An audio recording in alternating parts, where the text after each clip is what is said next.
الحمدللہ وکفا والصلاة والسلام علی عباده الذین اصطفى اما بعد فاعوذ باللہ من الشیطان الرجیم بسم اللہ الرحمن الرحیم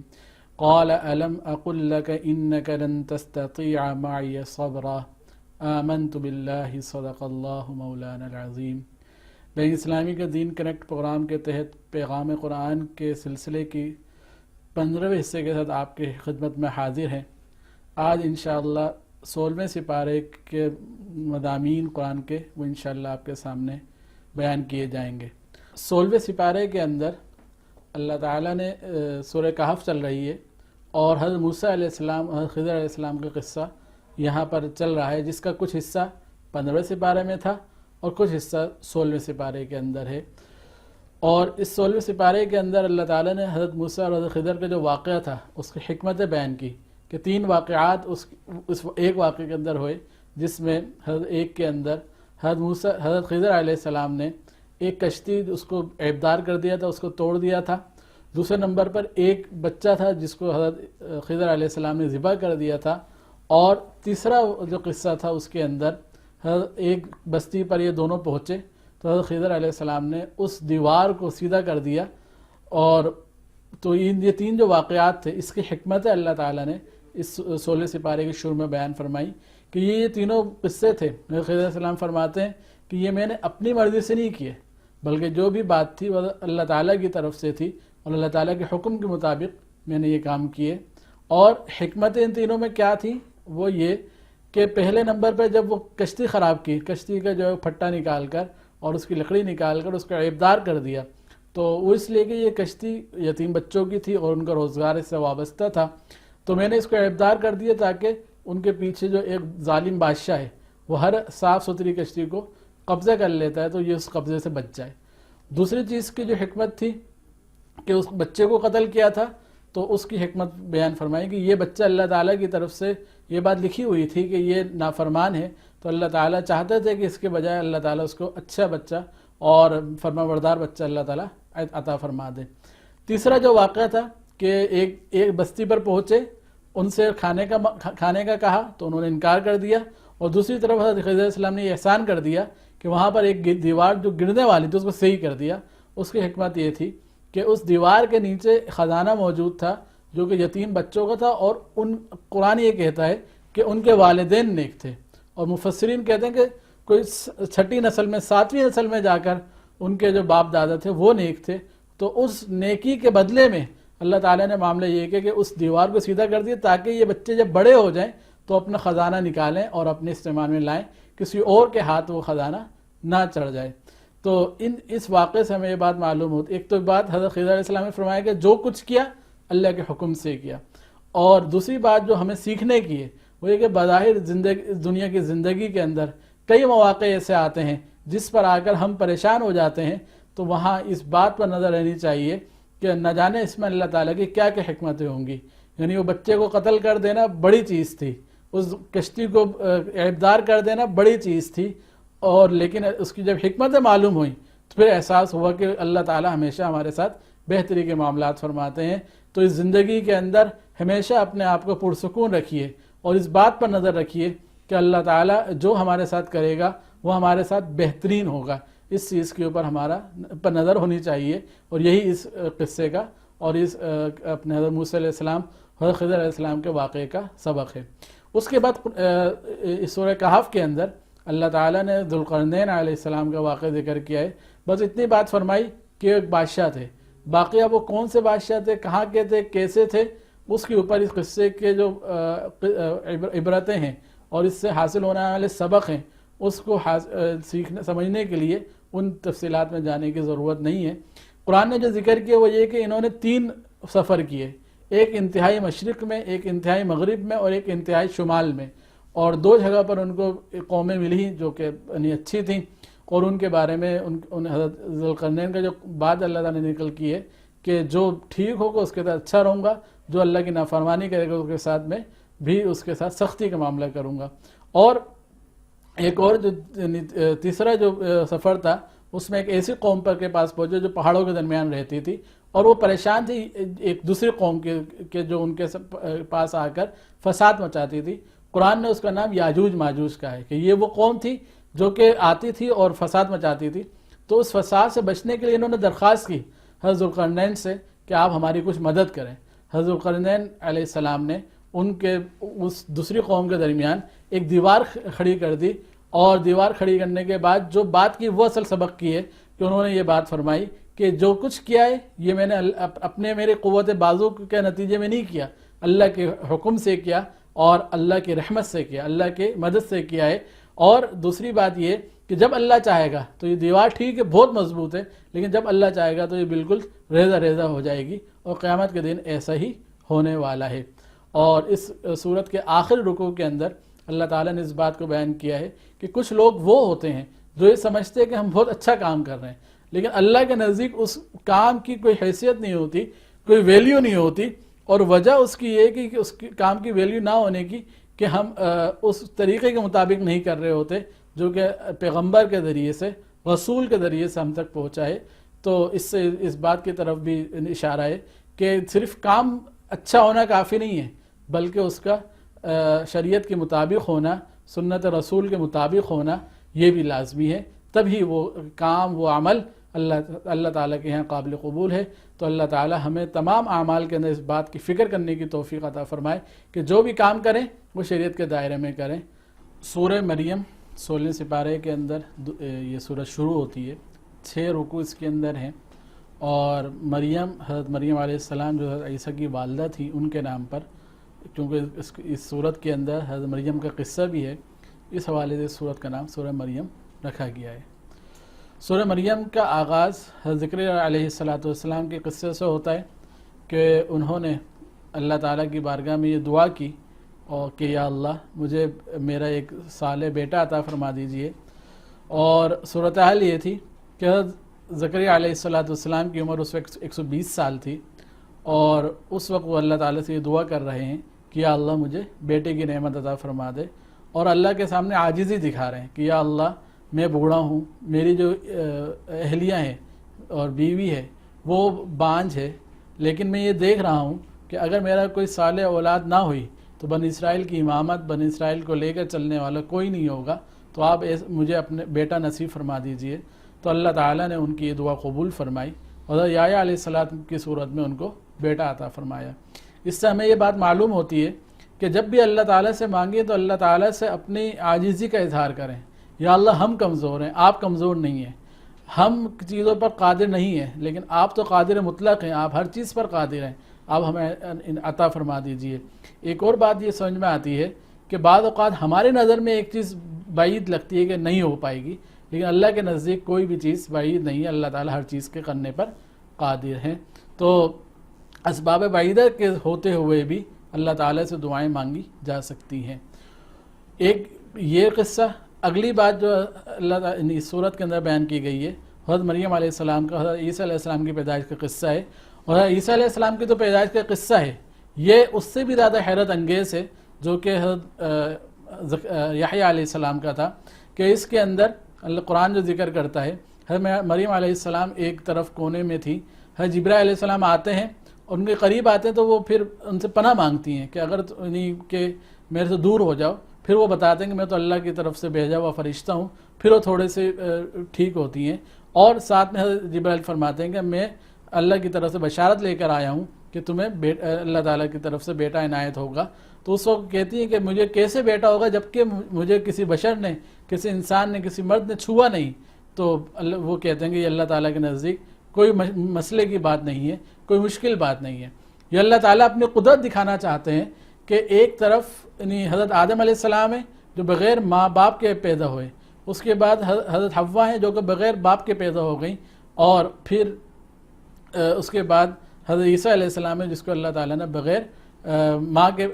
باپ کے پیدا فرمایا, اور خود آدم علیہ السلام جو بغیر ماں باپ کے پیدا ہوئے. تو اللہ تعالیٰ ہر طرح سے اپنے پیدائش پر قادر ہیں. اس چیز کو بتانے کے لیے اللہ تعالیٰ نے یہ تمام صورتیں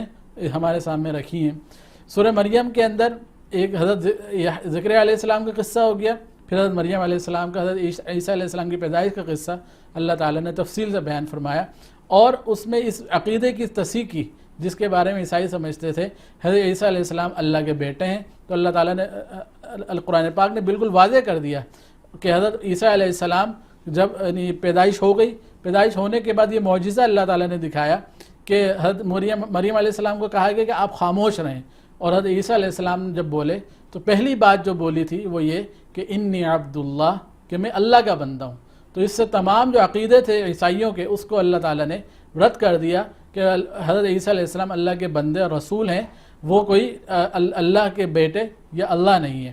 اس کے بعد تب ابو الانبیاء حضرت ابراہیم علیہ السلام کا قصہ اللہ تعالیٰ نے بیان فرمایا ہے، اور اس میں اس قصے کے اندر ان کی تبلیغ کو بیان فرمایا ہے کہ بچپن سے ہی وہ اس بات کی کوشش میں تھے، یعنی توحید کی دعوت دی، اور توحید کی دعوت اپنے باپ کے ذریعے سے یعنی گھر سے شروع کی، اور اپنے باپ کو جو ہے وہ سمجھانا شروع کیا اور مختلف انداز میں سمجھایا۔ کبھی اس طریقے سے فرمایا یعنی سمجھایا کہ اے میرے ابا جان، آپ ایسی چیزوں کو کیوں پوچھتے ہیں، کس اپنا معبود سمجھتے ہیں جو کچھ کر نہیں سکتی۔ کبھی اس طرح کہا کہ میں آپ سے زیادہ علم رکھتا ہوں، آپ میری بات کو سمجھیے۔ کبھی اس طرح سمجھایا کہ اگر یعنی آپ شیطان کی راہ پر کیوں چل رہے ہیں۔ کبھی اس طرح سمجھایا کہ اے ابا جان، اگر آپ یہ بتوں کی بت پرستی نہیں چھوڑیں گے تو مجھے ڈر ہے کہ کہیں اللہ کا عذاب آپ کے اوپر نہ آ جائے۔ تو اور اس کے نتیجے میں باپ کی طرف سے جو رویہ تھا، یعنی یہ پیار محبت سے سمجھا رہے ہیں، باپ کی طرف سے رویہ یہ تھا کہ انہوں نے کہا کہ یا تو آپ اپنی اس بات سے باز آ جاؤ، نہیں تو تمہیں جو ہے جلا وطن کر دیا جائے گا۔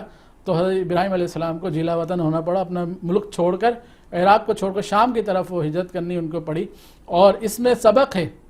اس وقت کے مسلمانوں کے لیے کہ یعنی یہ جو سورت نازل ہوئی ہے یہ ہجرت حبشہ سے پہلے نازل ہوئی ہے۔ تو اس زمانے میں مسلمان پریشانیوں میں تھے، اور تبلیغ سمجھے کہ قرآن کی تبلیغ اور اسلام کی تبلیغ شروع ہوئی تھی، تو اس وقت مسلمان اس پریشانی کے عالم میں تھے۔ تو اس قصے کو نقل کر کر قرآن یہ سمجھانا چاہتا ہے کہ جب تبلیغ کا کام ہوتا ہے، ابتدا میں پریشانیاں آتی ہیں، مشکلات آتی ہیں، پھر ابراہیم علیہ السلام کی طرح اللہ تعالیٰ اعزازات اور دنیا آخرت کی نعمتوں سے بھی نوازتا ہے، لہذا پریشان ہونے کی ضرورت نہیں ہے۔ یہ وقت ہے، یہ وقت بھی انشاءاللہ گزر جائے گا۔ اور ہمارے لیے بھی اس میں سبق ہے کہ ہم نمبر ایک جب اپنی تبلیغ کا آغاز کریں، اپنے اوپر نافذ کریں، اپنے گھر والوں سے آغاز کریں، اور اس میں آنے والی پریشانیوں سے گھبرائیں نہ، ہمیشہ تحمل کا دامن اپنے تھام کر رکھیں، اور بردباری کا جو ہے دامن تھام کر رکھیں، اور اپنی تبلیغ کو جاری رکھیں۔ انشاءاللہ وہ وقت آتا ہے جس کے بعد وہ تبلیغ اثر انداز ہوتی ہے اور دنیا میں وہ پیغام پھیلتا ہے۔ سورہ طٰہٰ، اس کے اندر سورہ طٰہٰ کا جو نزول ہے وہ سورہ مریم کے ساتھ ہی ہوا اور مکی صورت ہے۔ اس کے اندر جو مضامین اللہ تعالیٰ نے بیان فرمائے ہیں یہ اس دور کی صورت ہے جب کہ مسلمان ظلم کی چکی کے اندر پیس رہے تھے، اور کفار مکہ کی طرف سے طرح طرح کی سازشیں، طرح طرح کے مظالم ان کے اوپر ہو رہے تھے۔ تو اس وقت اللہ تعالیٰ نے اس سورہ طٰہٰ نازل فرمائی، اور اس میں اس بات کو، اور نبی کریم صلی اللہ علیہ وسلم کی شان یہ تھی کہ آپ صلی اللہ علیہ وسلم